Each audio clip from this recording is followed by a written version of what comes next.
PT Sentra selaku penjualnya. Kemudian tanggal 5, kita menjual persediaan barang dagangan secara kredit kepada CV Astrea seharga 120 juta. Jadi kita itu menjual secara kredit, berarti kita punya piutang, di mana penjualan atau pendapatan kita itu 120 juta. Nah, kita tuh memungut PPN kan, PPN keluaran itu sebesar 10%-nya, berarti 12 juta. Artinya piutang kita dari dari CV Astrea ini sebesar 132 juta, di mana 12 juta ini merupakan pajak keluaran yang harus kita setorkan ke kas negara, gitu. Nah, HPP-nya itu 80 juta. Jadi kalau misal ada transaksi penjualan, jangan lupa untuk menjurnal terkait HPP dan persediaan. Nah, mungkin saya izin menjelaskan kalau misalnya ada transaksi seperti ini tuh jangan sampai kebalik terkait nilainya. Karena kan nilai itu kan misalnya di sini menjual persediaan 120 juta. 120 juta ini tuh merupakan pendapatannya, bukan piutangnya.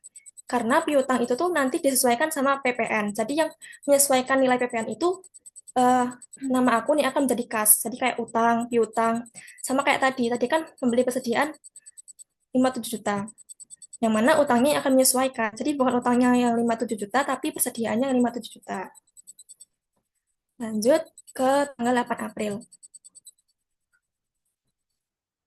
Tanggal 8 April ini membayar utang dagang kepada PT Sentra atas pembelian tanggal 2 April. Dan mendapatkan potongan cash diskon 2%. Nah, di sini tuh sebenarnya ada dua kondisi. Kalau misalkan si PT Sentra selaku penjual ini, dia menerbitkan faktur pajak pengganti atau tidak.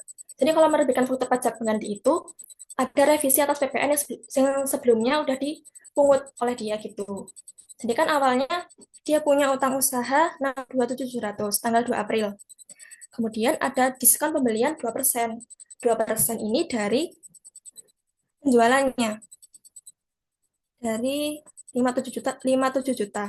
Bukan dari utangnya. Karena potongan ini kan dari nilai persediaannya tadi gitu.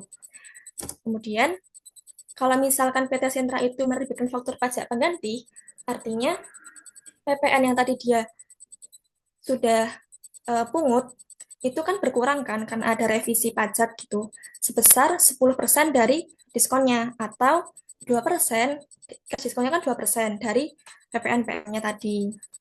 Baru kasih itu sisanya. Nah, tapi kalau misalkan kondisi yang kedua, PT Sentra tidak menerbitkan faktur pajak pengganti. Artinya diskon PPN-nya tuh tetap tetap 57 juta. Jadi yang berkurang itu cuma apa kasnya doang yang beda, kasnya. Jadi utangnya kan 62.700 tadi. Kemudian diskon 2%. 2% dari 57 juta. Kemudian PPN-nya tetap 5.700, berarti kasnya sisanya. Jadi bedanya di sini. Kemudian tanggal 9 April membayar honor konsultan pajak sebesar 40 juta kepada firma Butax atau PKP. Jadi kita kan membayar jasa konsultan itu kan kepada badan, berarti terutang PPh 23.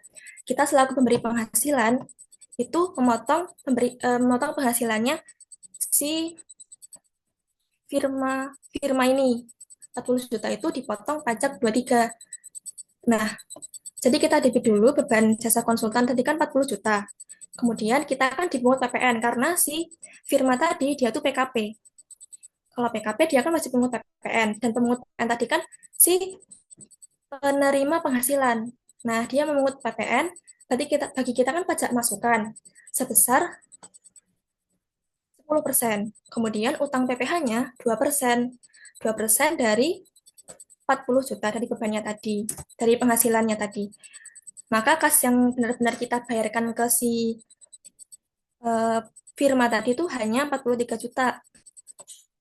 Kemudian tanggal 9 April lagi itu ada transaksi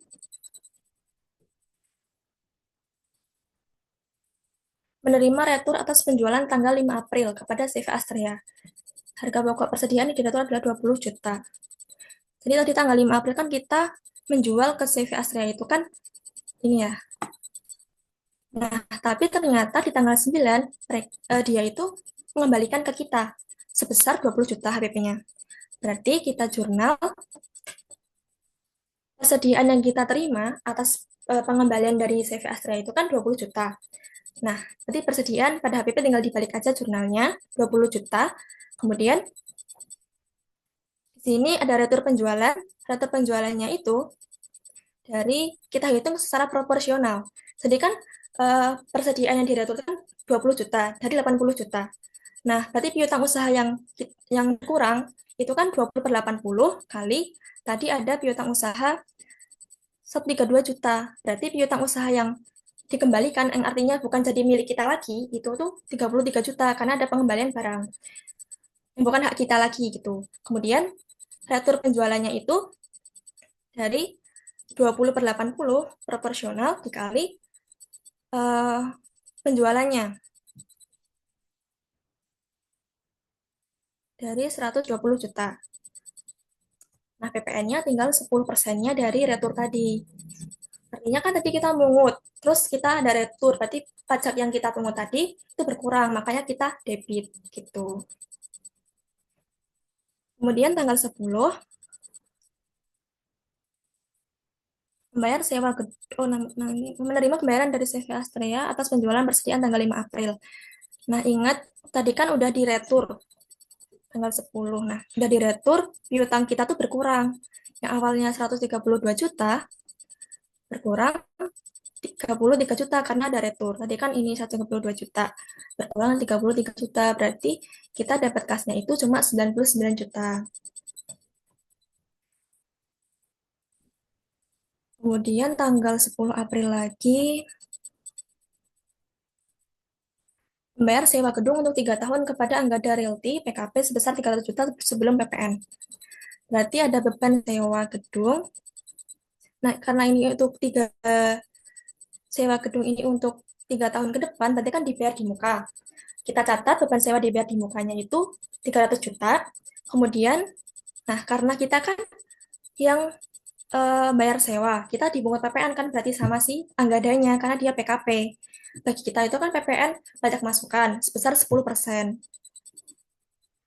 Berarti 10% dari 300 juta kan 30 juta. Nah, kemudian karena ini merupakan sewa gedung itu kan objek PPh final pasal 4E2 10%.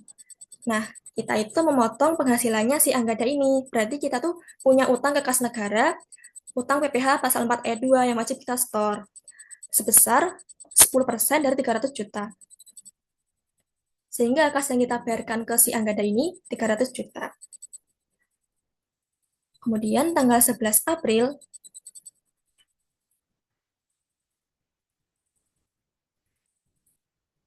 menyewa satu unit genset dari CVSI untuk 1 bulan dengan sewa sebesar 3 juta dibayar tunai.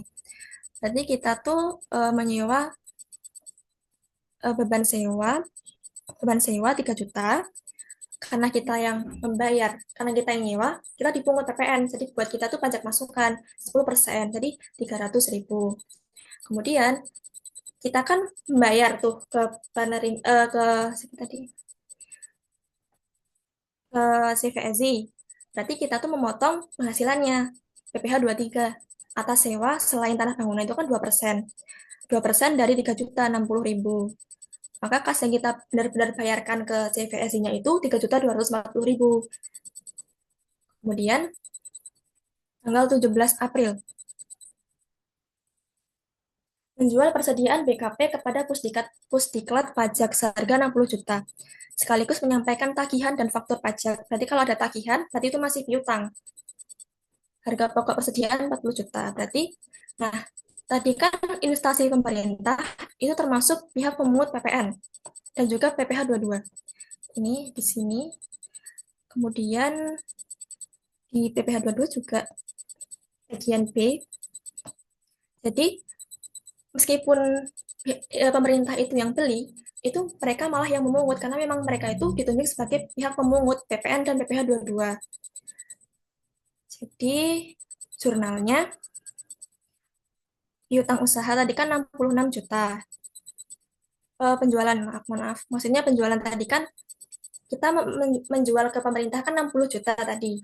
Nah, kita tuh dipungut sama pemerintah. Tapi kan kita sebagai penjual tuh, harusnya kan kita defaultnya kita yang memungut kan, makanya ada PPNPK. Tapi kita dipungut, makanya PPNPK pemungut 10%, 66 juta. Jadi piutang kita itu 66 juta. Nah, HPP-nya itu 40 juta. Nah, di sini ketika pembayaran itu terjadi tanggal 20 April, si bendahara Pusdiklat Pajak ini tuh membayar ke kita atas pembelian tanggal 17 April. Nah, tanggal 20 April berarti kita terima kas. Nah, PPNPK kenapa ini didebit? Karena kan tadi kita tidak memungut, karena yang memungut kan pemerintah gitu. Makanya harus kita ilangin karena kita tidak mengeluarkan kita tidak ada PPNPK dari pemerintah gitu. Malah kita yang dipungut gitu. Kemudian, nah ini kenapa PPh pasal 22-nya baru muncul di sini? Karena nah ini eh, terkait pajak penghasilan itu yang paling susah itu tuh sebenarnya PPh 22 karena banyak ketentuannya ya. Jadi kalau misalkan sebentar. Nah, misalkan pembelian barang oleh instansi pemerintah ini, nomor 3 ini, itu kan terutangnya baru saat pembayaran. Nah, saat pembayaran, artinya tadi kan waktu tanggal tanggal 17 April, itu si pemerintah kan belum bayar, makanya belum terutang PPh 22. Nah, ketika tanggal 20 April, itu kan baru membayar, saat pembayaran, berarti baru muncul akun PPh 22. Pemerintah memungut kita, PPh 22, berarti buat kita, itu PPh 22 dibayar di muka, sebesar tarifnya itu untuk pembelian barang oleh instansi pemerintah itu 1,5% dari penjualannya 60 juta, bukan dari piutangnya ya. Oke, terus tanggal 25 April. Membayar royalti sebesar 3.000 kepada Denmark. Ini terkait sama PPh 26 ya, berarti royalti untuk subjek pajak luar negeri. Nah, yang perlu untuk transaksi dengan pihak luar negeri ini mungkin terkait ini sih kurs apa valuta asing. Jadi kan bebannya itu kalau kita mencatat pembukuan akuntansi itu pakai kurs setengah BI. Jadi kan tadi 3.000 US dollar itu dikali 11.200 dari kurs setengah BI-nya bebannya. Kalau misalkan ada pendapatan pun sama pakai itu, pakai kurs setengah BI. Baru nanti DPP untuk pokoknya terkait sama pajak itu kan pakai DPP ya. Nah untuk mencari DPP itu kita pakai kurs Menteri Keuangan. Nah makanya ini PPN-nya tuh 3.000 kali 11.000 itu dari kurs Menteri Keuangannya. Ini kan tadi kurs Menteri Keuangannya 11.000, kurs tengahnya 11.200. Nah dikali karena PPN itu kan 10%. Kemudian nah, kenapa ada PPNPM tapi ada utang PPN? Karena ini kan transaksi sama subjek pajak luar negeri. Yang mana kita tuh defaultnya karena kita yang memberi penghasilan, kita dipungut PPN kan, PPN masukan. Tapi karena itu kan subjek pajak luar negeri, artinya yang berkewajiban untuk menyetor ke kas negara itu kita. Makanya kita punya utang PPN sebesar 3.300.000 gitu. Kemudian, nah tadi kan transaksi royalti. Oh maaf sebelumnya, kenapa ini terutang PPN? Mungkin royalti itu kan aset tak berwujud ya, pemanfaatan barang tidak berwujud dari luar dari APBN. Nah itu terutang PPN. Itu meskipun di soal tuh kayak nggak di state ada PPN gitu, tapi itu terutang PPN. Kemudian utang PPh 26-nya karena tidak diketahui P3B atau tax rate-nya, maka pakai tarif biasa 20% dari 3.000 kali kurs Menteri Keuangan 11.000. Kemudian kasnya sisanya. Nah, utang PPN ini wajib disetor sama PT Duta Sari oleh kita paling lambat tanggal 15 bulan berikutnya. Kemudian tanggal 28 April,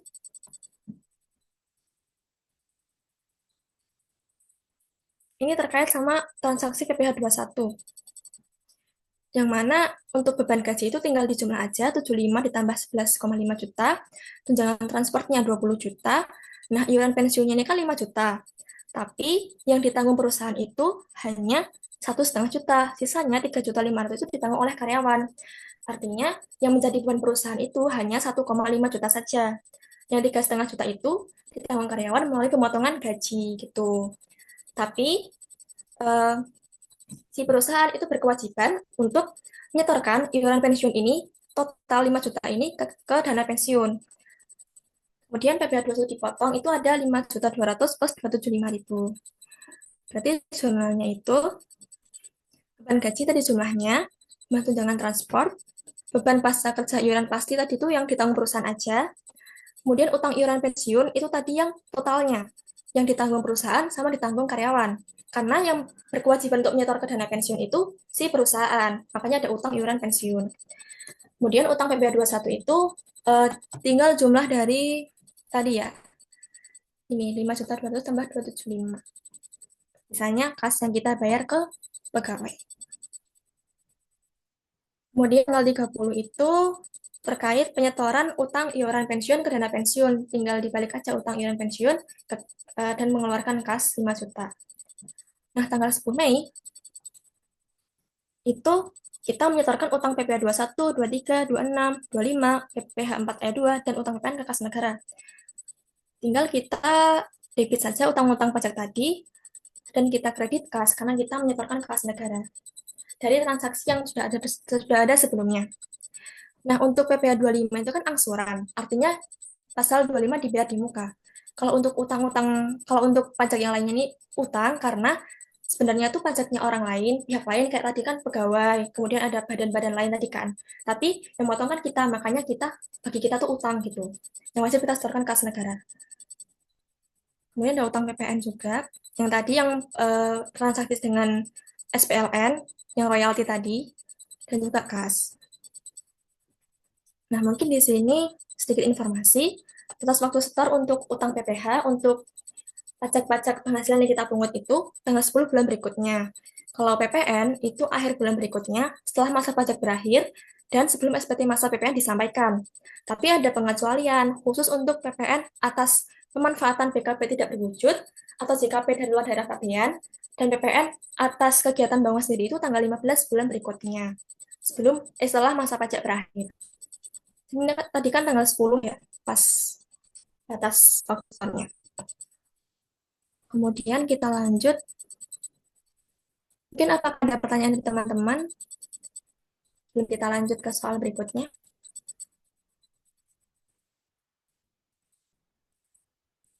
Atau mungkin kita lanjut dulu ya.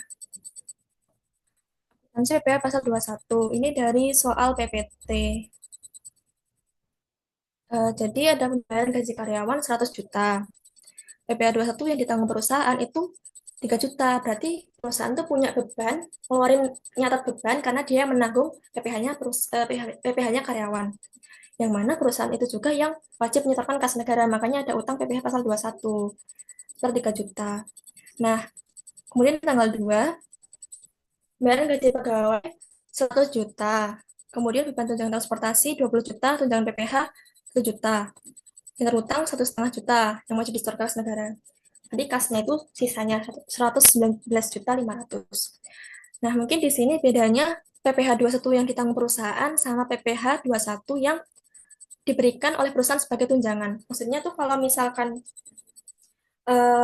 perusahaan itu menanggung PPh 21 karyawan itu bagi perusahaan tidak bisa dibiayakan secara fiskal atau non-deductible expense. Itu metode net. Tapi kalau misalkan perusahaan itu memberikan tunjangan, tunjangan itu kan kayak masuk natura gitu ya. Berarti sekarang itu kan bisa dibiayakan, tidak tipe gitu. Jadi bedanya di situ bagi perusahaan. Atau metode gross up. Kemudian yang ketiga, bayar jasa konsultan kepada Tuan Ekananta.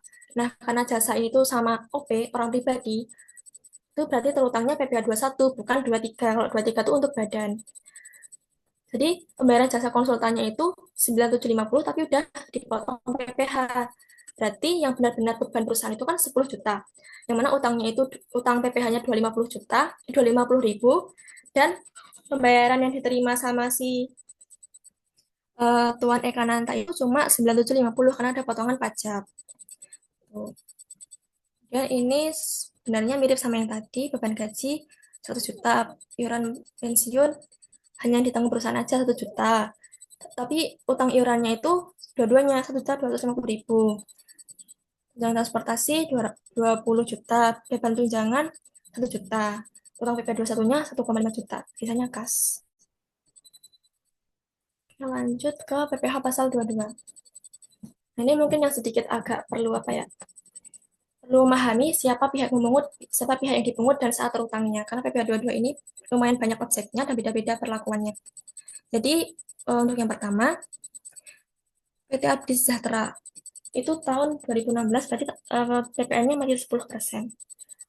Membeli impor bahan baku, berarti kan persediaan.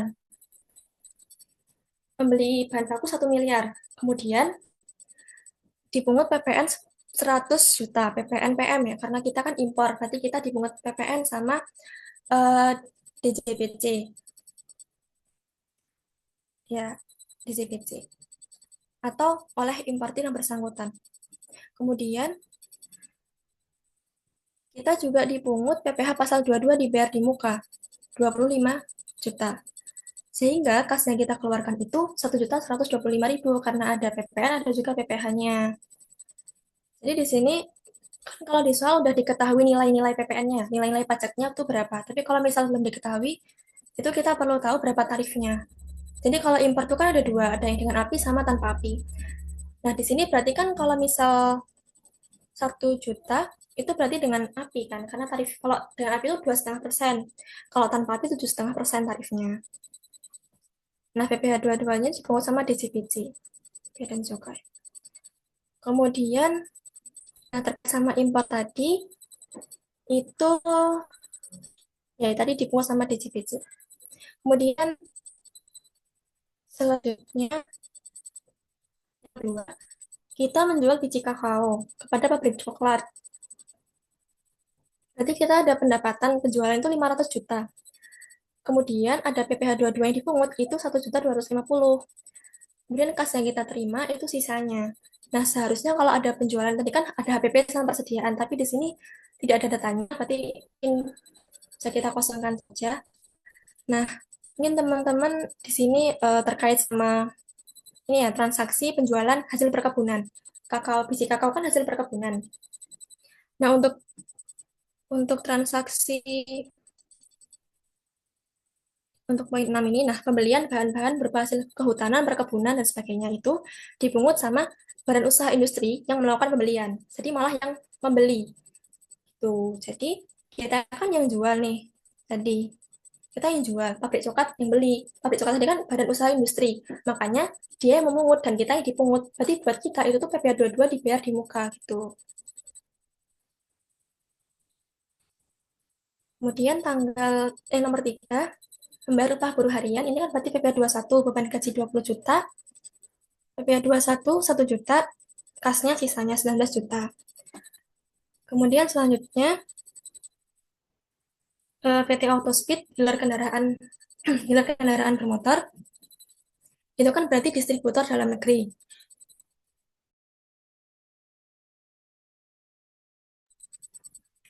Distributor dalam negeri itu tuh dia melakukan penjualan kendaraan ke pemerintah daerah. Artinya kan tadi kalau transaksi dengan pemerintah itu tuh pemerintah yang memungut pajaknya. Jadi kita dapat penjualan 300 juta, kemudian PPh 22 dibayar di mukanya itu 1,5%. Kalau pemain transaksi pemerintah itu 1,5% tarifnya dari 300 juta. Kemudian ada HPP persediaan.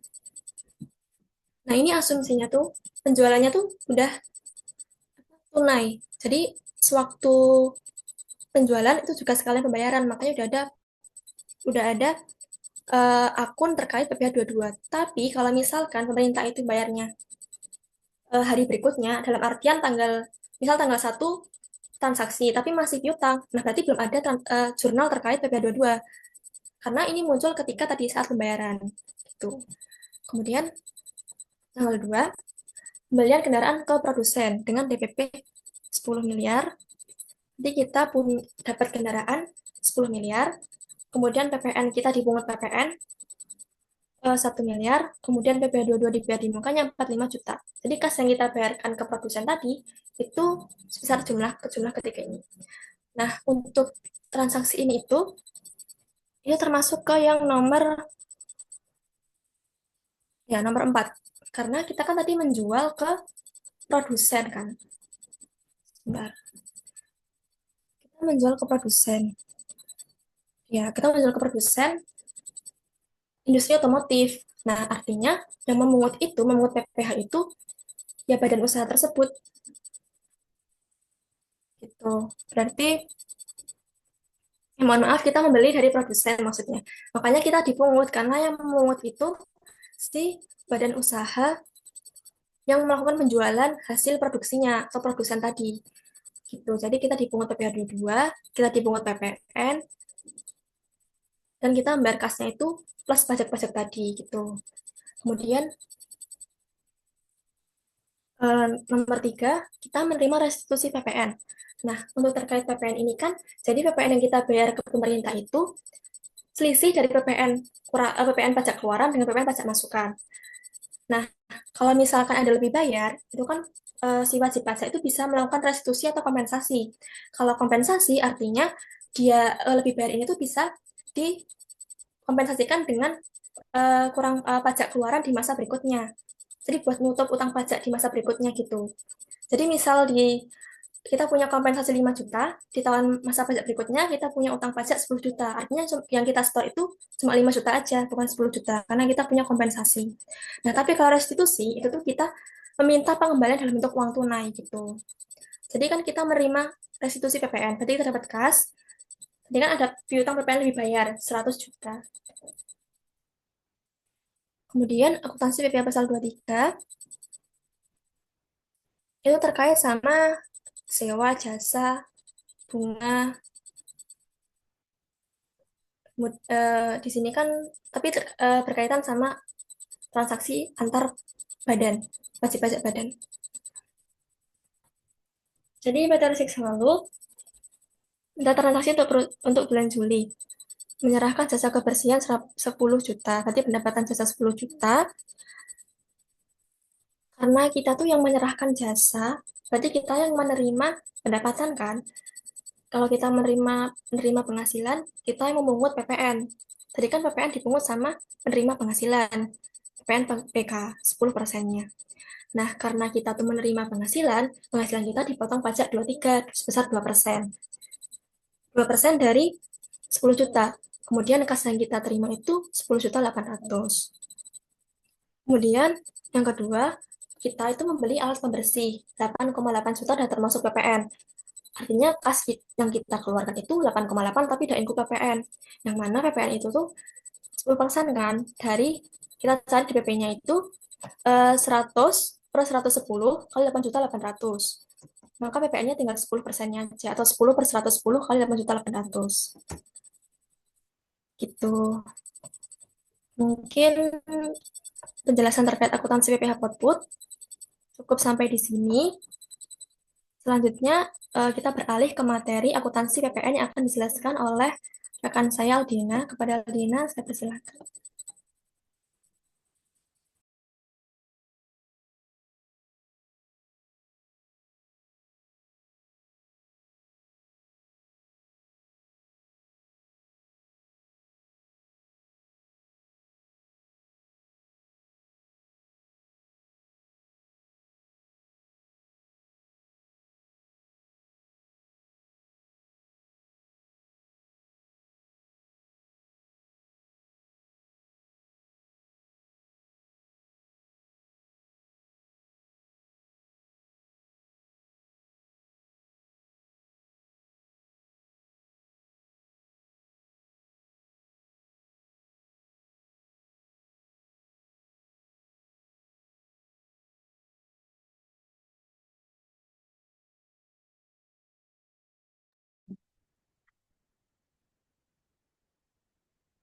Baik, yang selanjutnya yaitu mengenai akuntansi PPN dan PPNBM. Tapi sebelum itu, kita akan melihat dulu materi secara keseluruhan, secara umumnya, terkait dengan PPN dan juga PPNBM. Jadi, objek dari PPN sendiri itu ada dua, yaitu bersifat umum dan juga bersifat khusus. Nah, kalau secara umum itu, secara garis besarnya, objek dari PPN itu adalah penyerahan atau pemanfaatan barang kena pajak dan jasa kena pajak yang dilakukan di dalam daerah pabean, baik itu dari luar dari pabean atau di dalam daerah pabean. Kemudian juga ada impor barang kena pajak dan juga ada ekspor barang kena pajak. Sedangkan untuk objek PPN yang bersifat khusus itu ada kegiatan membangun sendiri dengan DPP-nya itu 20% kali biaya bulanan tanpa biaya perolehan tanah. Terus yang kedua ada penyerahan barang kena pajak berupa aktiva yang menurut tujuan semula itu tidak diperjualbelikan gitu. Terus habis itu juga ada PPN terkait pemakaian sendiri, di mana dalam konteks ini tuh ada dua, yaitu pemakaian sendiri dan juga pemberian cuma-cuma. Nah, kalau pemakaian sendiri itu berkaitan dengan kepentingan pengusaha sendiri, pengurus atau karyawan. Nah, dalam pemakaian sendiri ini tuh ada dua, yaitu untuk tujuan produktif, jadi berkaitan dengan kegiatan usaha seperti produksi, distribusi, dan juga pemasaran gitu, itu tidak dikenain PPN. Tapi kalau tujuannya itu bukan untuk kegiatan produksi, yaitu hanya kegiatan konsumsi, itu dikenakan PPN. Terus yang kedua, itu ada pemberian cuma-cuma. Jadi pemberian yang diberikan tanpa pembayaran. Contohnya kayak pemberian sampel kepada perusahaan lain sebagai bentuk promosi kayak gitu. Nah, untuk fee-nya sendiri di sini ada harga jual, pengganti, nilai impor yang terdiri dari harga impor atau CIF, kemudian biaya masuk, pungutan biaya lainnya, nilai ekspor, dan untuk nilai lainnya terkait dengan pemakaian sendiri dan cuma-cuma itu harga jual dikurangi dengan laba kotornya. Nah, selanjutnya di sini kita akan langsung masuk dalam soalnya. Untuk yang pertama yaitu PT Meja Indah, produsen meja biasanya menjual meja dengan harga 2 juta unit 2 juta per unit dengan memperoleh laba kotor 25%. Pada 17 November 2025 ini, perusahaan mengambil 10 meja untuk dipakai sendiri sebagai peralatan kantor dengan totalnya 20 juta. Biaya masuk 10%, PPN 11%, dan PPN BM 40%. Nah, dari soal di sini kita bisa lihat bahwa harga 2 juta per unit itu kita asumsikan sudah include laba kotor 25%. Jadi 2 juta per unit ini tuh udah 125% gitu. Kemudian objek dari PPN di sini yaitu dipakai sendiri sebagai peralatan kantor. Jadi ini termasuk pemakaian sendiri dengan tujuan konsumtif sehingga dia dikenakan PPN-nya sebesar 11% gitu. Untuk DPP dalam pemakaian sendiri ini, itu harga jual dikurangi dengan laba kotor. Maka dari itu, DPP-nya itu 10 meja dikali 2 juta dikali 100 per 125, sama dengan 16 juta. Untuk penjurnalnya, yang pertama itu ada peralatan di debit karena dia menambah aset dari perusahaan itu. Kemudian ada PPNPK sebesar 11% dikalikan dengan DPP-nya yaitu 16 juta. Untuk persediaan di sini itu adalah harga jualnya yang normal. Jadi 10 kali 2 juta yaitu 20 juta. Untuk peralatan di sini itu gabungan dari PPNPK dan juga persediaan yaitu sebesar 21.750.000 gitu. Nah, untuk sekedar informasi, kalau misalnya kita itu melakukan pembelian, berarti itu termasuk di PPN PM, pajak masukan. Tapi kalau misalnya kita itu mengeluarkan, kayak misalnya menjual, kemudian memakai sendiri, dan juga pembelian cuma-cuma, itu masuk ke PPN PK. Kemudian di soal yang kedua, yaitu berkaitan dengan membayar royalti. Jadi royalti ini itu termasuk dari objek PPN, yaitu pemanfaatan barang kena pajak tidak berwujud. Walaupun di sini itu termasuk dalam di dalam negeri. Oke, kalau di soal 2 ini berarti kedudukan di negara X nih. Berarti dari luar daerah pabean. Daripada soal ini nanti kita kenain utang PPh pasal 26 juga. Perhitungannya yang pertama ada beban royalti, kita gunakan kurs tengah BI, itu 5.000 dolar kita kalikan dengan kurs tengahnya 11.200 ketemunya 56 juta. Untuk DPP-nya itu kita gunain kurs Menteri Keuangan, yaitu 5.000 dolar dikali dengan 11.000, yaitu ada 55 juta. Untuk catatannya, yang pertama ada beban royalti tadi sebesar 56 juta, kemudian PPNPM karena kita yang membeli yaitu sebesar 11% dikali dengan DPP-nya yaitu 55 juta tadi. Kemudian ada utang PPN sebesar 6 juta 50.000 itu sebesar PPNPM juga. Kemudian ada utang PPh pasal 26 yaitu sebesar 20% dikali dengan 55 juta dan sisanya itu masuk kas sebesar 45 juta. Nah, di sini dia ada utang PPN karena transaksi itu tuh dari luar daerah pabean. Jadi PT Amarta ini tuh dia harus setor sendiri PPN-nya paling lambat tanggal 15 bulan berikutnya. Makanya ada utang PPN sebesar PPNPM itu 6.050.000. Kemudian di soal yang ketiga itu berkaitan dengan objeknya impor barang kena pajak mewah. Karena dia itu menggunakan API, berarti dia itu dikenain PPh pasal 22, tarifnya 2,5%. Nah, berkaitan dengan impor barang ini dari luar daerah pabean atau luar negeri, kita dapat mencarinya itu dengan dua tahap. Yang pertama, kita akan mencari DPP-nya atau dasar pengenaan pajak. Yang kedua, baru akun persediaannya. Yang pertama, di sini ada DPP.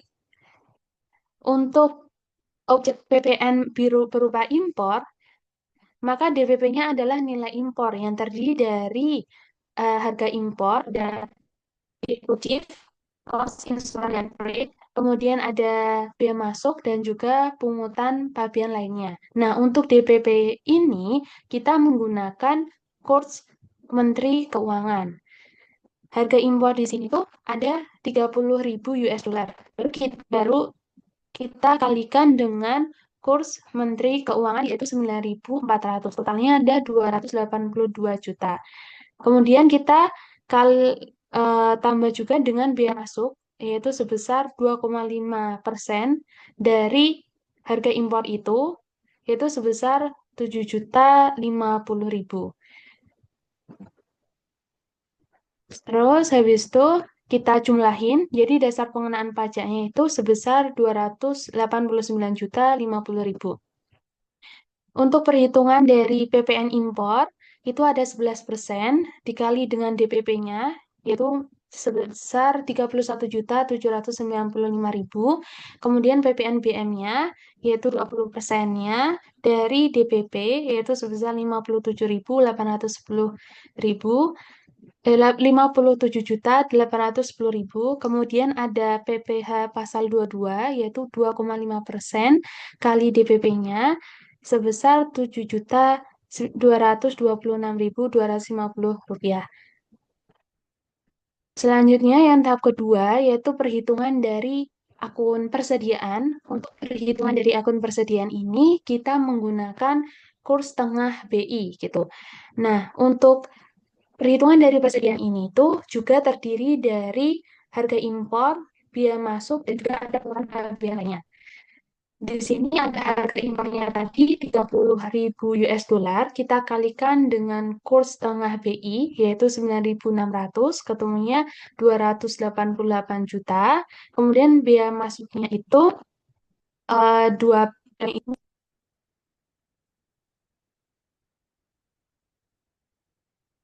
oh, oke, maaf. Jadi untuk biaya masuknya ini sama dengan biaya masuk dari DPP yang atas. Jadi untuk yang perbedaan di sini tuh hanya di bagian harga impornya saja yang dikalikan dengan kurs tengah B-nya.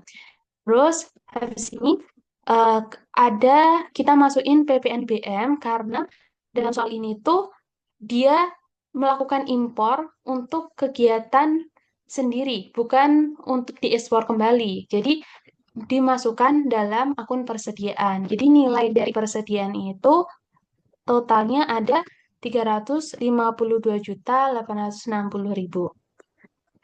Untuk catatannya di sini, jadi ada akun persediaan, yaitu sebesar dari perhitungan kita tadi, 352.860 yang terdiri dari harga impor, kemudian biaya masuk, ditambah juga PPNBM, kemudian ada PPM, PM impor, yaitu 11% kali DPP. Kemudian di sini ada piutang pajak atau bisa kita tulis dengan PPh pasal 22 dibayar di muka itu sebesar 7.226.250 rupiah ini. Kemudian totalnya itu kita tulis kas. Selanjutnya yaitu ada soal keempat. PT Meja Indah melakukan perluasan bangunan dengan tambahan luas 240 meter persegi. Dengan biaya yang dikeluarkan itu pembelian tanah sebesar 200 juta, pembelian bahan baku 180 juta, dan biaya upah pekerja sebesar 70 juta. Nah, ini tuh termasuk objek PPN dari kegiatan membangun sendiri, di mana untuk kegiatan membangun sendiri itu ada kriterianya, yaitu luas bangunan itu harus minimal 200 meter persegi, kemudian konstruksi utamanya itu terdiri dari beton, kayu, batu bata, atau bahan sejenisnya, dan untuk tempat usaha atau tempat tinggal. Nah, dari soal tadi, luasnya itu juga sudah memenuhi kriteria tersebut. Jadi, dia dikenain PPN. DP-nya, karena ini adalah objek PPN yang khusus, DPP-nya itu sebesar 20% dikali biaya bulanan tanpa biaya perolehan tanah. Jadi, DPP-nya di sini tuh 20% dikali dengan jumlah dari pembelian bahan baku dan juga biaya upah pekerja. Jadi, DPP-nya di sini itu 20% kali 250 juta, yaitu ada 50 juta. Untuk pencatatannya di sini, berarti ada akun bangunan atau aset tetap di debit, itu sebesar harga perolehan secara keseluruhan, ada tanah, bahan baku, dan juga upah pekerja, yaitu ada 450 juta. Kemudian di sini ada utang PPN KMS, yaitu sebesar 11% dikali dengan DPP tadi, yaitu 11% dikali 50 juta, yaitu 5.500.000. Untuk sisanya berarti masuk kas. Untuk PPN ini tuh wajib di-store sendiri oleh PT Meja Indah paling lambat tanggal 15 bulan berikutnya. Selanjutnya yaitu berkaitan dengan royalti. Nah, royalti di sini tuh dia masuk dalam PPh pasal 26.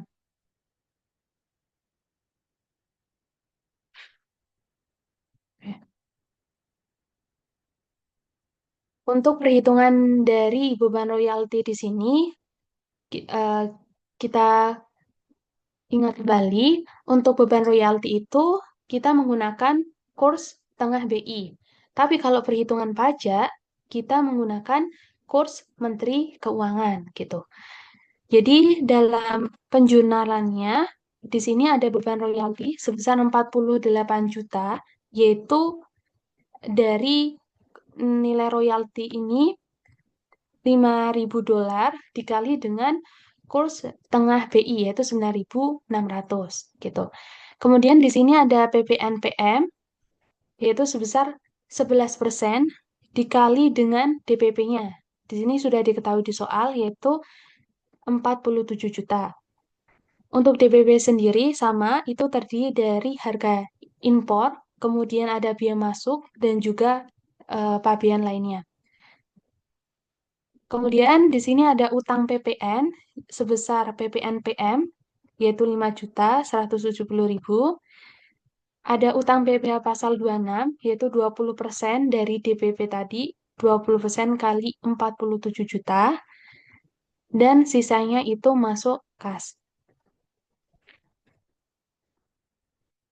Di soal ke-6 ini, PT Ivan menjual komputer kepada PT Naya senilai 250 juta. Keduanya adalah PKP. Semuanya dibayar tunai. Jadi, ini termasuk penjualan komputer antar PKP. Karena perusahaannya itu PKP, sudah pasti memungut PPN. Di sini ada dua jurnal, yaitu pertama berkaitan dengan jurnal dari pihak penjual, yaitu pihak dari PT Ivan. Karena dia penjual, dia akan menerima kas, yaitu sebesar 277.500. Itu terdiri dari PPN PK, yaitu pajak keluaran, karena kita yang menjual, jadi kita mendapatkan PPN PK, yaitu sebesar 11% kali DPP-nya di sini ini masuk ke bagian penjualan yaitu 250 juta.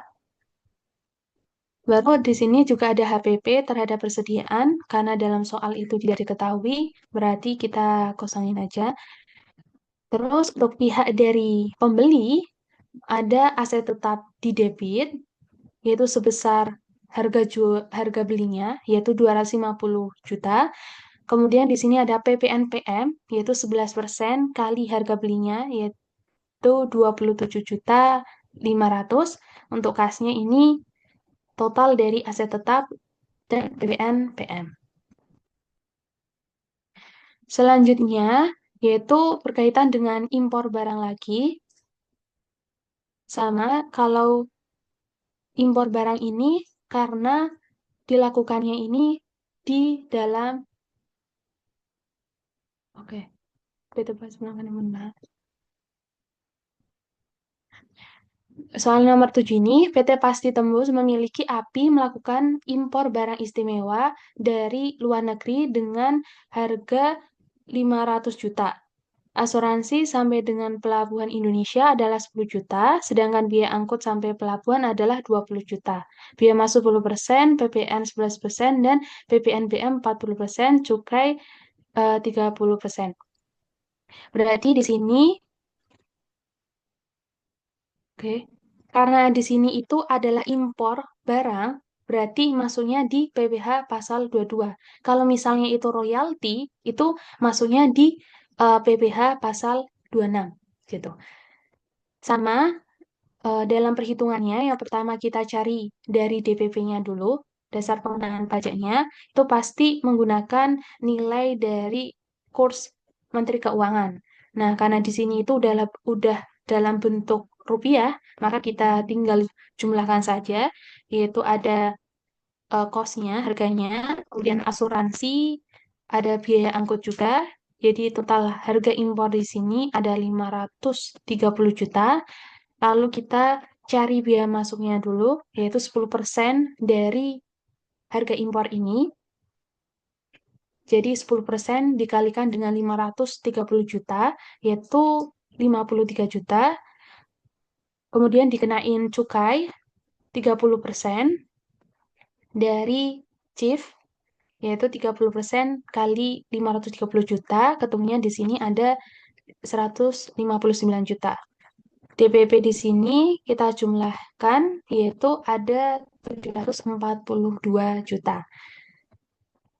Untuk PPN di sini sama, yaitu 11% kali DPP-nya, PPNBM itu 40% kali DPP-nya juga, dan PPh pasal 22 dia 2,5% kali DPP-nya juga, karena dia menggunakan API.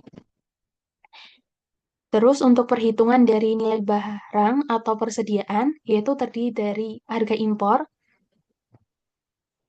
karena di sini udah dalam bentuk rupiah, maka kita langsung gunain, yaitu tadi 530 juta.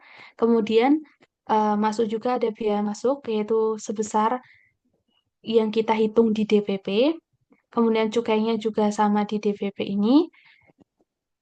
Dan kita masukin akun PPNBM, karena impor di sini untuk pembelian sendiri, jadi tidak bisa dikreditkan. Maka kita masukkan dalam akun persediaan. Jadi nilai dari persediaan di sini sebesar 1.038.800.000. Untuk penjurnalannya sama, di debit ada akun persediaan, yaitu sebesar 1.038.800.000 ini, yang tadi terdiri dari harga impor, kemudian biaya masuk cukai dan juga PPNBM. Kemudian ada PPNBM impor, karena kita membeli, yaitu 11% kali DPP di sini, yaitu 81.620.000. Kemudian kita masukkan PPh pasal 22 dibayar di muka atau piutang pajak. PPh pasal 22 ini yaitu 2,5% kali DPP-nya kali 742 juta ini, yaitu totalnya ada 18.550.000. Dan kita tulis akun debitnya di sini kas itu sebesar totalnya. Selanjutnya di sini ada soal yang ke-8. PT Meja Indah, produsen meja biasanya menjual meja dengan harga 2 juta per unit dengan memperoleh laba kotor 25%. Pada bulan ini perusahaan mengambil 10 meja untuk diberikan sebagai sampel ke perusahaan-perusahaan calon pembeli. Nah, kita asumsikan di sini 2 juta per unit itu udah include laba kotor 25%. Dan objek pajak yang di sini itu sampel ke perusahaan-perusahaan calon pembeli. Ini termasuk pemberian cuma-cuma. Jadi dia dikenain PPN 11%. DPP-nya itu sama, yaitu harga jual dikurangi dengan laba kotornya. Jadi DPP di sini sama 10 untuk meja, 10 meja kali 2 juta kali 100 per 125. Sama dengan 16 juta. Untuk penjurnalannya ada beban promosi di debit, kemudian di sini ada PPNPK, yaitu 11% kali DPP-nya, yaitu 11% kali 16 juta, ketemunya 1.760.000. Akun persediaan itu sebesar harga jualnya, yaitu 10 kali 2 juta. Untuk beban promosinya itu jumlah dari PPNPK dan juga persediaan. Selanjutnya di sini itu berkaitan dengan objek PPN, yaitu penjualan barang kena pajak yang pastinya udah terutang PPN 11% karena keduanya termasuk PKP. Yang pertama di sini untuk jurnal penjualannya, dia menjual 100 meja. Jadi PT Meja Indah ini selaku penjual dia akan menerima kas. Kemudian ada PPNPK, yaitu 11% dikali dengan harga jualnya dari penjualan ini, yaitu 11% kali 200 juta, yaitu 22 juta. Untuk kasnya itu gabungan dari PPNPK dan juga penjualan. Kemudian harusnya ada HPP dan persediaan, tapi di soal ini tidak diketahui. Berarti kita kosongkan. Kemudian 2 hari selanjutnya, PT Cantik Selalu itu mengembalikan 10 meja karena tidak sesuai dengan pemesanan. Jadi ada retur penjualan. Kalau retur penjualan di sini itu terkait dengan retur dan diskon, sedikit memberikan informasi. Untuk retur penjualan itu pasti akan mengurangi PPNPK, tapi kalau berkaitan dengan diskon pembelian itu tergantung dengan penjual. Ketika penjual itu menerbitkan pajak, maka dia akan mengurangi PPNPM. Kalau misalnya penjual tidak menerbitkan faktor pajak, maka PPNPM-nya itu tetap.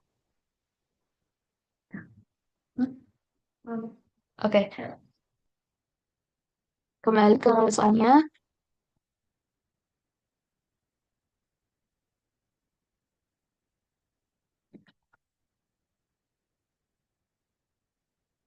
Karena ini adalah retur penjualan, maka di pihak dari penjual itu akan menulis akun retur penjualan di debit, yaitu sebesar harga jual dari pembeliannya, karena dia harga jual dari ya pembeliannya. Di sini karena dia retur 10 meja, maka 10 kali 2 juta, yaitu 20 juta. kemudian dia akan mengurangi akun PPNPK yang awalnya itu dikredit, kemudian kita tulisan di sini di debit, yaitu sebesar 11% kali reto penjualnya itu, yaitu 2.200.000, baru kasnya dikredit 22.200.000. Di sini juga ada persediaan terhadap HPP. Untuk jurnal di pihak pembeli, saat pembelian, maka akan mengakui aset tetap di debit, menambah ya, itu sebesar 200 juta. Kemudian ada PPNPM di debit juga, yaitu 11% kali 200 juta. Untuk kasnya di sini, total dari aset tetap dan PPNPM, yaitu 222 juta. Untuk jurnal pengembaliannya, karena dia mengembalikan dalam bentuk cash, maka cashnya itu di debit sebesar 22.200.000, PPNPM, dan juga PPNPM itu sebesar 2.200.000 dan aset tetapnya di sini 20 juta. Kita asumsikan di sini pihak dari penjual PT Meja Indah ini itu dia menerapkan retur menerbitkan faktor pajak. Jadi bisa mengurangi PPN PM.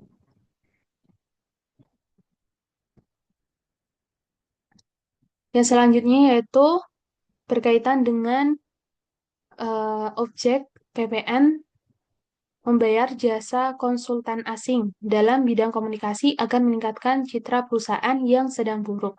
Nilai pembayaran di sini ada 50 juta yang diterima WPLN. Tidak ada P3V antara Indonesia dan negara tersebut. Jadi objek dari PPN di sini itu pemanfaatan jasa kena pajak dari luar daerah pabean. Jadi dia pasti terutang PPN 11% karena dia jasa konsultan asing, berarti berkaitan dengan PPh pasal 26.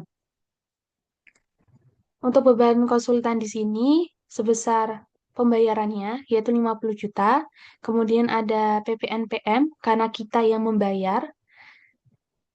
Di sini jadi ada 11% kali dikalikan dengan beban konsultannya, yaitu ada 5.500.000, kemudian ada utang PPN, itu sebesar PPNPM, yaitu 5.500.000, utang PPh 26, itu 20% dikalikan dengan 50 juta, dan sisanya itu masuk kas 40 juta. Jadi karena ini transaksinya itu dari luar daerah pabean, maka kita mengakui di sini ada utang PPN sebesar PPN PM-nya.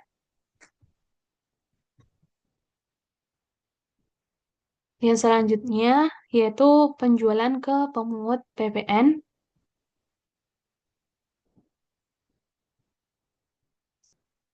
PT Matrik Jabrik merupakan PKP yang memberikan jasa training pengoperasian komputer milenial kepada BUMN ABC.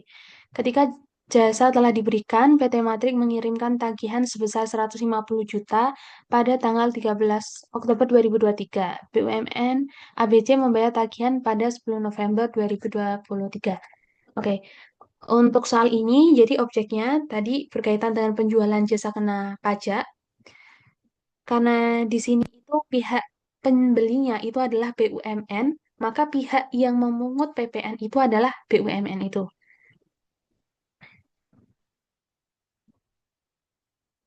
Maka penjurnalannya di sini ada yang pertama itu jurnal pengiriman tagihan, jadi masih bentuknya adalah piutang. Ada piutang usaha di debit, kemudian kita ada PPN pajak keluaran pemungut. Ya, karena yang membeli itu adalah BUMN, maka PPN-nya itu dibungut oleh BUMN. Yaitu 11% kita kalikan dengan penjualan jasanya. Di sini ada 150 juta. Jadi piutang di sini itu total dari PPN, pajak keluaran pemungut, dan juga penjualan jasa. Saat penerimaan pembayaran, maka di sini nanti diakui PPh pasal 23 dibayar di muka, yaitu terutang saat pembayaran. Jurnal penerimaan pembayaran di sini ada cash, ada PPN pajak pemungut, yaitu PPN pajak keluaran pemungut itu sebesar 11% kita kalikan dengan penjualan jasanya, yaitu 150 juta. Totalnya di sini ada 16.500.000. Kemudian PPh pasal 23, yaitu 2%, karena ini jasa. 2% kali penjualan jasanya, yaitu 150 juta. Baru di sini dikredit ada piutang usaha, yaitu sebesar 166.500.000. Nah, untuk sisanya ini masuk kas 147 juta. Selanjutnya yaitu PT ABC membeli barang kena pajak untuk bahan baku yang tergolong barang mewah dengan tarif PPNBM 20%. Sedangkan nilai pembelian adalah sebesar 200 juta. Perhitungan PPN dan PPNBM atas transaksi tersebut yaitu sebagai berikut. Untuk DPP-nya itu sebesar harga pembeliannya. Jadi di sini ada PPN itu 11% dikali dengan harga pembeliannya yaitu 200 juta, yaitu totalnya 22 juta. Untuk PPNBM-nya 20% kali 200 juta, yaitu 40 juta. Nah, karena di sini itu tergolong barang mewah, pastinya dia akan dikenain tarif PPN BM, tapi tidak untuk kegiatan ekspor. Jadi dia akan dimasukkan di akun persediaan, tidak bisa dikreditkan ya. Jadi persediaan di sini itu 200 juta ditambah PPN BM-nya 40 juta. Jadi 240 juta di sini. Kemudian ada PPN PM karena kita membeli. Di sini ada 22 juta dan di kreditnya kas 262 juta. Selanjutnya di sini berkaitan dengan PPNBM di restitusi. PT ABC membeli barang kena pajak untuk bahan baku yang tergolong barang mewah dengan harganya di sini 200 juta. Bahan baku tersebut dimaksudkan untuk diproduksi kemudian diekspor ke luar negeri. Perhitungannya yaitu sama seperti tadi, untuk DPP-nya itu adalah harga beli, PPN-nya itu sama, 11% kali DPP-nya. Cuman perbedaan di sini, itu PPNBM-nya itu dapat dikreditkan. Jadi dimunculkan akun PPNBM yang nantinya bisa direstitusi. Karena dalam soal ini sudah diketahui bahwa dia membeli bahan baku ini tuh untuk diekspor ke luar negeri. Gitu.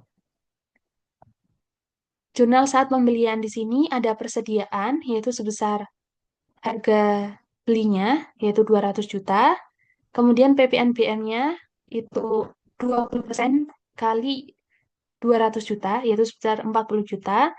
PPNPM itu 11% kali 200 juta, yaitu 22 juta.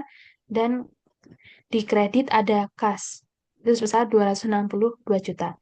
Nah, karena tadi itu PPNBM-nya itu untuk diekspor ya, maka dia bisa direstitusi. Untuk jurnal saat restitusi, maka dia akan memperoleh kas 40 juta dan PPNBM yang belum direstitusi di sini dikreditkan.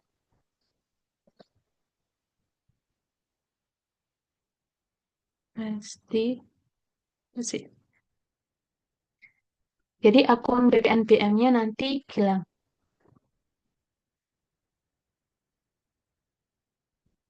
Untuk soal terakhir, PT PHR adalah pabrikan yang memproduksi barang kena pajak tergolong mewah. Untuk memproduksi, PT PHR memerlukan impor bahan baku yang tergolong mewah. Pada Oktober 2022, PT PHR mengimpor bahan baku dengan rincian sebagai berikut. Nah, ini tadi berkaitan dengan impor barang kena pajak mewah. Jadi, dalam soal ini pasti akan ada perhitungan dari PPNBM. Kemudian, karena ini tuh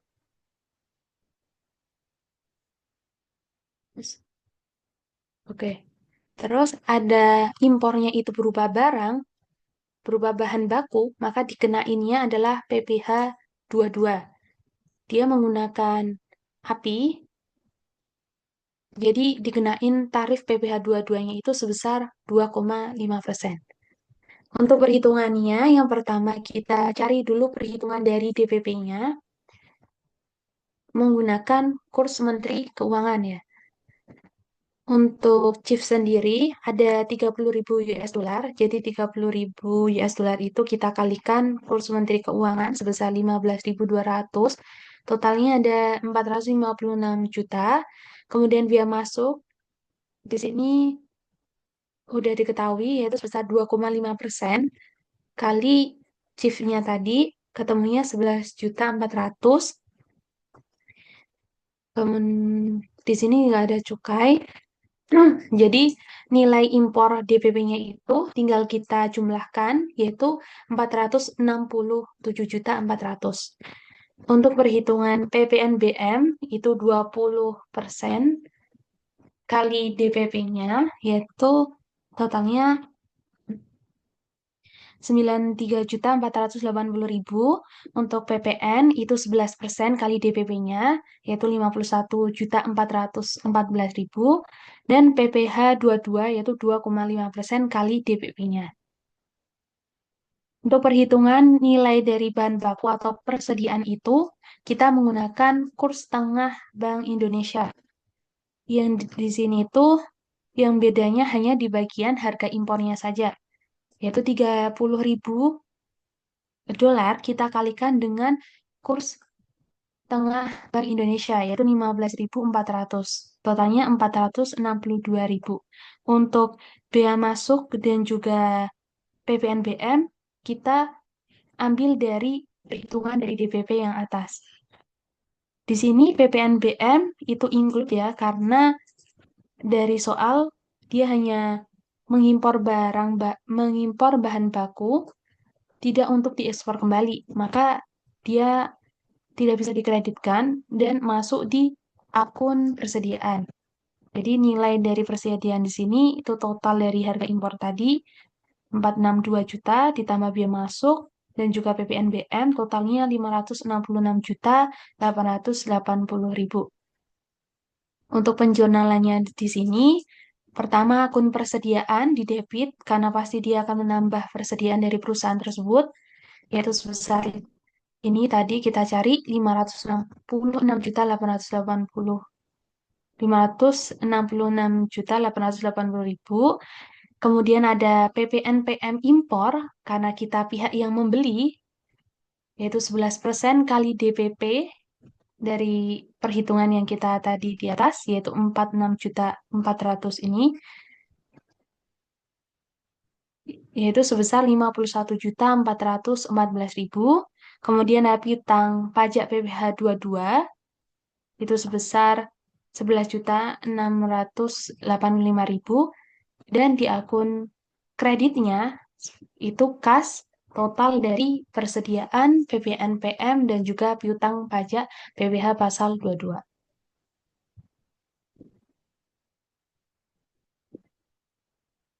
Mungkin ini penjelasan terkait dengan akuntansi PPN dan juga PPNBM. Untuk selanjutnya akan dijelaskan oleh Rai.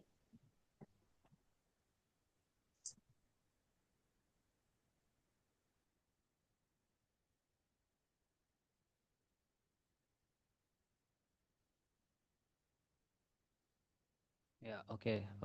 Selanjutnya kita akan membahas mengenai pertemuan TM4 kita, tepatnya mengenai persediaan dan juga pajak-pajak yang berhubungan dengan transaksi persediaan, baik itu pembelian serta penjualan persediaan, di mana pajak-pajak yang jelas berhubungan itu adalah PPN, baik itu PPN masukan maupun PPN keluaran. Oke, langsung saja ke contoh soalnya itu ada seperti ini. PT ABC bergerak di bidang perdagangan komputer. Dia ada persediaan awal sebesar ini. Lalu pada tanggal 1 dia beli persediaan, tanggal 5 dia jual, tanggal 10 dia beli lagi, tanggal 15 dia jual dan tanggal 31 ada nilai persediaan barang dagangan sebesar ini. Nah, soalnya adalah meminta kita, soalnya itu mengasumsikan kita pakai metode rata-rata, di mana dalam pajak itu metode penilaian yang diperbolehkan itu adalah FIFO dan juga average atau rata-rata. Nah, di soal ini tidak mengharuskan kita menggunakan pencatatannya itu pakem apakah pakai periodik maupun perpetual, maka dari itu kita akan telaah sama-sama telaah perbedaannya satu persatu baik itu perpetual maupun periodik. Oke, yang pertama metode rata-rata kita diminta untuk membuat jurnal dulu. Oke, yang pertama kita akan belajar tentang perpetual dulu. Nah, ini sama kayak di pengantar akuntansi dulu, di mana kalau perpetual kita membuat yang namanya kartu persediaan ini berisi pembelian, penjualan, serta saldo inventory atau saldo persediaan kita. Jadi ini adalah total saldo persediaan kita ya menggunakan metode rata-rata itu adalah sebesar 1.100 dari jumlah total unit ini 100 dikali 1.000 ditambah 100 dibagi 1.000 tambah 100 dikali 1.100 ditambah 100 dikali 1.200 dibagi 300. Nah, dapatnya 1.100. Lalu pada tanggal 1 ya, pada tanggal 1 dia beli lagi nih persediaan.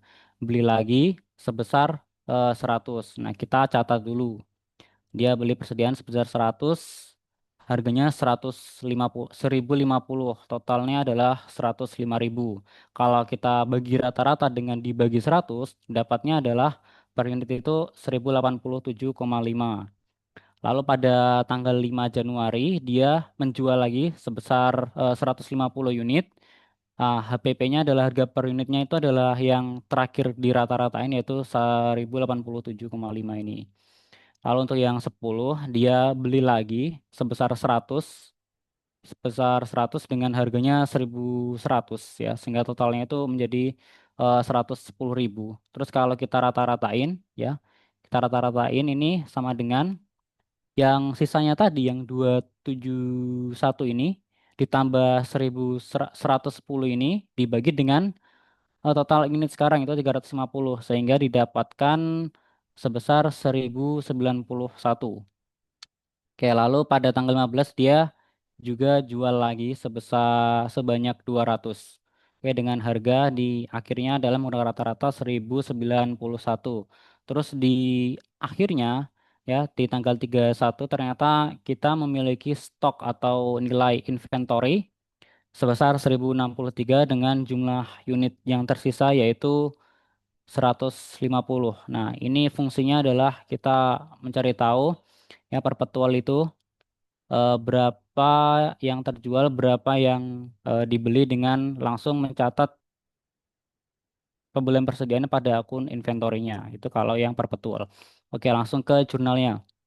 Tanggal 1 karena beli persediaan, perpetual itu langsung catat pada inventory atau persediaan.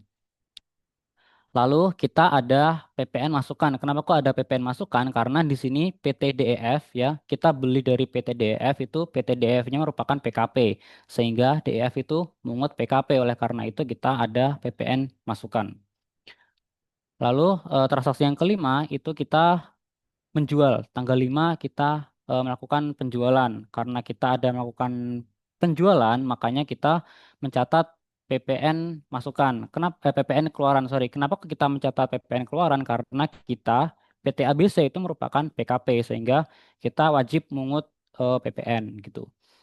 DPP-nya adalah dari nilai sales atau penjualannya ini. Lalu karena ini perpetual, maka kita mencatat HPP-nya sekaligus. Terus untuk persediaan di tanggal 10 ya kita beli lagi nih dari PT GHI dari CV GHI.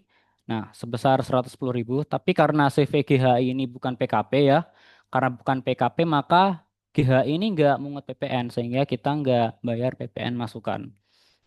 Lalu untuk transaksi yang ke-15 ya ini sama dengan yang nomor 5 tanggal 5 itu kita menjual persediaan ya, menjual persediaan karena kita PKP, ABC ini PKP maka kita wajib mengut PPN. Oleh karena itu timbullah PPN keluaran. Nah, terus tanggal 31 diketahui nih nilai pasar persediaan barang dagangannya itu 1.000 per unitnya. Padahal menurut kita itu sebesar 1.091. Nah, artinya apa? Karena pasarnya itu lebih kecil, kita mengalami kerugian penurunan nilai persediaan. Oleh karena itu, jurnalnya adalah rugi atau beban penurunan nilai persediaan pada persediaan. Sebenarnya ada dua, yaitu pada persediaan atau pada allowance. Oke, itu nyatetnya sama aja. Jadi ada sebesar 13.000 ini didapat dari nilai persediaan akhir kita ya itu sebesar 163 ini dikurangi dengan 1.000 dikali 150. 150 itu dari jumlah unit yang tersisa di ending. Nah, itu adalah kalau yang perpetual. Kalau periodik bagaimana? Kalau periodik secara pajak gak ada perbedaan, hanya saja perbedaannya nanti di pencatatan persediaan, di mana kalau periodik ini kita nggak mencatat pembelian persediaan itu pada inventorinya dan kalau menjual kita nggak nyatat COGS-nya, kita baru nyatat nanti di akhir setelah ada stock of name. Nah, oke. Tanggal satu kan beli persediaan. Nah, itu pembelian, purchase. Terus ada PPN masukan karena kita beli dari PKP. Jadi, secara jurnal PPN masukan maupun PPN keluaran ini tidak ada perbedaan. Hanya ada perbedaan di pencatatan persediaan, baik itu pembelian maupun penjualan di mana sih periodik ini tidak mencatat COGS saat transaksi terjadi. Nah, di akhir kita melakukan stock of name dulu. Kita melakukan stock of name untuk mencatat persediaan akhirnya dulu. Nah, persediaan akhir ini kalau di periodik itu didapat dari rumus yang ini. Unit kita yang tersisa berapa unit? Tadi 150 dikali nilai siap terjual dibagi unit yang siap terjual. Nah, nilai siap terjual ini apa sih? Itu adalah nilai inventory kita di awal ditambah kita belinya berapa, purchase kita berapa. Nah, kalau jumlah unitnya itu adalah jumlah unit di awal itu berapa dan ditambah jumlah unit yang kita beli itu berapa. Oke, langsung saja. Kita kok sama dengan ini ya. Ini dia. Nah, agak agak panjang. Jadi kan kita ada unit tersisanya 150 nih. Nah, 150 ditambah nilai siap terjual kita. Awalnya ada 330 ditambah dengan total purchase-nya adalah 215. Lalu kita bagi dengan jumlah unit yang siap terjual yaitu yang pertama unit awal kita adalah 300, lalu kita ada beli 200. Jadi ketemu 163.500. Nah, agak berbeda tipis-tipis lah. Terus kalau ada penurunan nilai persediaan bagaimana? Ya tetap kita catat dengan cara yang sama ada penurunan persediaan. Rugi atau beban penurunan nilai pada persediaan. Oh ini persediaan akhir ya, ini ending. Nah, karena kita udah mereklas dulu yang persediaan awalnya ya, kita kredit dihilangin menjadi ke persediaan akhir. Oke, ini untuk jurnal penyesuaiannya. Nah, ini adalah pembeliannya. Dari kita semua pembeliannya kita ilangin. Persediaan awalnya juga kita ilangin. Persediaan akhirnya pakai metode yang tadi, di mana unit tersisa kali nilai siap terjual dibagi unit yang siap terjual. Lalu sisanya adalah sudah pasti COGS. Nah, terus soal yang kedua, apakah ada koreksi fiskal dan berapa jenisnya, positif atau negatif? Nah, kalau rata-rata itu tuh ada koreksi fiskal positif, di mana kalau metode metode perpetual itu ada 13.600, kalau periodik ada 13.500. Nah, ini adalah koreksi positif yang menambah laba fiskal. Kenapa kok koreksi positif? Karena kalau di pajak itu secara komersil beban itu memang ini ya, memang mengurangi laba, tapi secara pajak ya, secara perpajakan itu nggak bisa langsung begitu saja mengurangi laba fiskal. Jadi harus ada pembuktiannya, harus ada bukti yang benar-benar valid apakah persediaan itu tuh memang turun harganya disebabkan karena apa? Misalnya karena bencana alam sehingga menyebabkan persediaan itu rusak dan nilainya turun. Oke. Eh, Terus selanjutnya adalah nomor tiga itu menggunakan metode FIFO. Nah, asumsikan metode FIFO. Nah, ini masih sama kayak yang tadi, cuman kalau si FIFO ini kita nyatetnya adalah first in first out. Jadi yang kita beli pertama itu adalah yang kita jual pertama. Oke. Ini secara jurnal tidak ada perbedaan, hanya saja perbedaannya terletak pada pencatatan nilai persediaannya saja. Jadi yang nomor satu itu ada pembelian persediaan sebesar 105.000.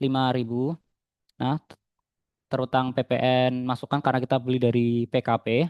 Nah, ini yang agak berbeda nih, COGS kita. Jadi COGS kita tuh lumayan berbeda dengan yang si average. Oke. Jadi bedanya adalah di COGS ini nanti. Nah, terus yang langsung ke nomor 31, rugi atau beban penurunan nilai itu bagaimana? Nah, jadi berdasarkan metode Vivo tuh kita ngedapatnya tuh 162. Nah, sementara berdasarkan si average itu tadi berbeda yaitu 163.600. Jadi kalau di sini tetap pakai yang sama, cara yang sama tadi karena persediaannya itu turun dari awal mulanya sebesar ini ya ke 1.000, kita mengakui beban penurunan nilai pada persediaan atau pada cadangan yaitu sebesar 12.500 didapat dari yang awal ini tadi dikurangi 150 unit yang tersisa. Nah, dikali 1.000. Nah, dapat 12.500. Nah, kalau periodik bagaimana? Kalau periodik eh, sama aja. Cuman bedanya adalah di pencatatan pembelian persediaan kita nyatetnya purchase atau pembelian, terus di penjualan kita nggak nyatet COGS. Nah, kita nyatetnya itu pembeli persediaannya sama COGS-nya adalah ketika ada karena tersisanya itu kan di sini tadi 150 kan. Nah, 150 ini dari tanggal berapa aja? Nah, 150 ini kita beli di tanggal 10. Nah, tanggal 10 ini sisa 100. Nah, terus beli lagi nih. Sisanya ada sisa 50 nih. Ini sisa 50 dari tanggal berapa? Ternyata beli dari tanggal yang 5. Tanggal yang 5 sih nilainya adalah 1.050. Nah, terus ini kita kalikan totalnya ya. Terus kita jumlah dapat 162.000 sehingga penyesuaian di akhirnya inventory ending kita adalah 162.500. Nah, di mana sisanya ini adalah nanti sebagai COGS kita atau HPP. Oke, ini adalah beban penurunan nilai persediaannya dan caranya sama ya seperti yang tadi karena ada penurunan nilai maka persediaannya itu di kredit. Lalu selanjutnya apakah ada koreksi fiskal dan berapa nilainya positif atau negatif? Nah, seperti yang dibilang tadi ada koreksi fiskal ya karena dalam peraturan perpajakan itu penurunan nilai atau cadangan itu harus benar-benar dibuktikan dulu ya. Kerugian penurunan nilai itu harus benar-benar dibuktikan dulu itu turun nilainya karena apa? Makanya itu kita koreksi positif dulu sehingga menambah laba fiskal. Terus yang nomor 5, jika bulan lalu itu ada kompensasi PPN masukan ya. 50.000 artinya itu ada piutang PPN lebih bayar 50.000. Kita ngitung PPN akhir tahun ini, apakah lebih bayar atau kurang bayar. Nah, jadi kita yang pertama itu kan ngitung dulu tuh berapa PPN masukan kita sama PPN keluaran kita. PPN masukan kita tuh sebesar 11.500 didapat dari yang kita beli. Kita beli dari DEF yang PKP tadi. Ada 11.500 ini. Nah, terus PPN keluaran kita berapa di tahun ini? PPN keluaran kita di tahun ini adalah 59.950. Didapat dari ketika kita jual barang dengan PT ABC, kita jual barang di tanggal 5 dan jual barang di tanggal 15. Kalau di total adalah 69.950. Terus kita tentukan di tahun ini kurang bayar atau lebih bayar. Nah, PK-nya lebih gede nih, pajak keluarannya berarti kita kurang bayar. Tapi tunggu dulu. Di awal tahun kita udah diwanti-wanti, kita ada piutang PPN masukan lebih bayar, yaitu 50.000. Nah, sehingga karena lebih bayar kita 50.000 ya, eh, piutang, sorry, oke, piutang terus ini utang. Nah, kita ada piutang 50.000. Nah, kita ada utang 48.500. Nah, piutang kita lebih gede dong, makanya kita ada kelebihan PPN sebesar 1.600 ini. Nah, sebesar 1.600 ini bisa kita ajukan restitusi atau permohonan pengembalian. Oke, jurnalnya gimana? Jurnalnya ini adalah kita ngejurnal dulu ya satu-satu si PKPM kita berapa, terus selisihnya itu adalah utang PPN atau piutang PPN. Terus kita debit kembali ya utang PPN kita menggunakan piutang PPN lebih bayar yang 50.000 tadi ya. Kita nggak gunakan semuanya, hanya yang sebesar si utang PPN kurang bayar ini. Nah, 1.600-nya selisihnya bisa kita ajukan restitusi. Itu kalau di soal ya. Di soal ini kita dapatnya lebih bayar. Nah, kalau di soal dapatnya, di jawaban dapatnya kurang bayar gimana? Kalau kurang bayar tadi, kalau PPN biasa kita ajukan ya. Ajukan itu laporannya itu paling lambat di akhir bulan berikutnya. Itu kalau PPN biasa yaitu pembelian persediaan atau penjualan persediaan itu paling lambat di akhir bulan berikutnya untuk PPN yang kurang bayar.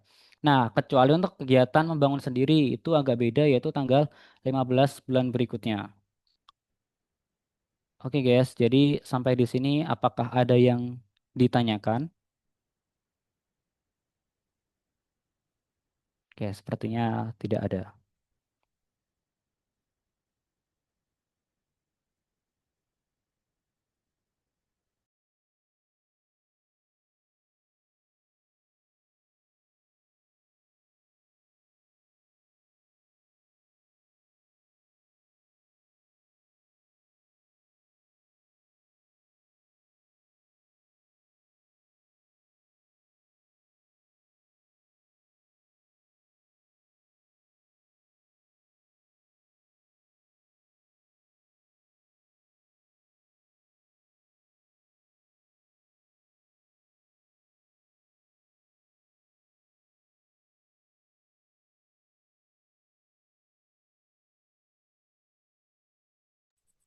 Silakan apabila ada pertanyaan, mungkin dari Fatur atau Muhammad Fadil Usama.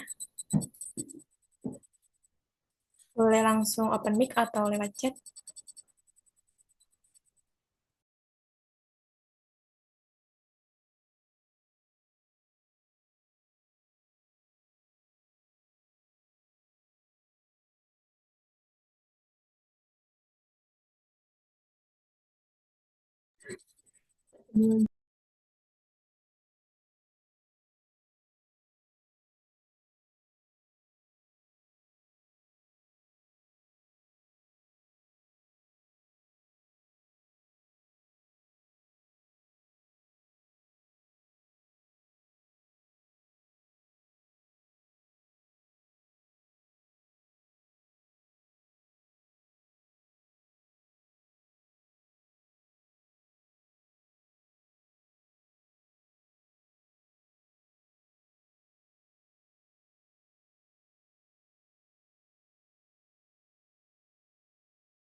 Oke, mungkin belum ada pertanyaan.